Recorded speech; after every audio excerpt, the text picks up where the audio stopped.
తెలంగాణ సర్కార్ గొప్పగా చేసినామని చెప్పుకుంటున్న కులగణనను సొంత పాటోలే తప్పు తప్పు అని అన్నారు కదా. అదే తీన్మార్ మల్లన్న సర్వేను కాలబెట్టిండు కదా.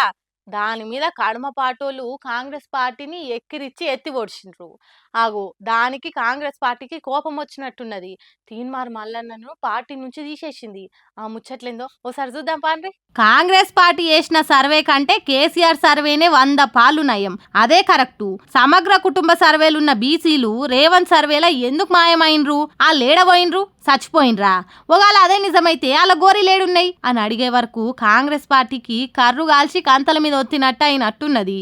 అందుకే నువ్వు మా పార్టీలో వద్దన్నట్టు తీసేసిండ్రు తీన్మార్ మల్లన్నను. వరంగల్లా బీసీ సభ పెట్టి రెడ్డి కుల పొలం తిట్టినంత పనిచేసిండు. అంతేకాదు తన సొంత ఛానల్లా రెడ్డి మంత్రులను గట్టిగానే ప్రశ్నించిండు. అట్లనే కొంతమంది రెడ్డి కులపోళ్ళు రేవంత్ రెడ్డి కావాలనే మా కులాన్ని తిట్టిపిస్తున్నాడు అని అన్నారు.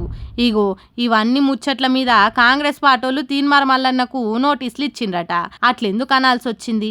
మళ్ళీ ఇంకోసారి అసోంటి మాటలు ఇంకెక్కడ మాట్లాడను అని చెప్పాలనని ఆ నోటీసులు ఇచ్చిండ్రట. దానికి కూడా మల్లన్న సమాధానం చెప్పకపోవడే కాదు, ఎస్ఎల్బిసి కాడికి కోమటిరెడ్డి వెంకటరెడ్డిని ఎందుకు పంపుతున్నారు, ఆయన నీళ్లు వాటర్ కాల్చిందని ఏదేదో మాట్లాడుతున్నాడు అని సొంత పార్టీ మంత్రిని ఎగిచ్చినట్టు మాట్లాడిండు. మండుతున్న పుండు మీద మసాలా పొడి పోసినట్టు అయింది కావచ్చు, అందుకే ఈ నిర్ణయం తీసుకున్నారు అంటున్నారు.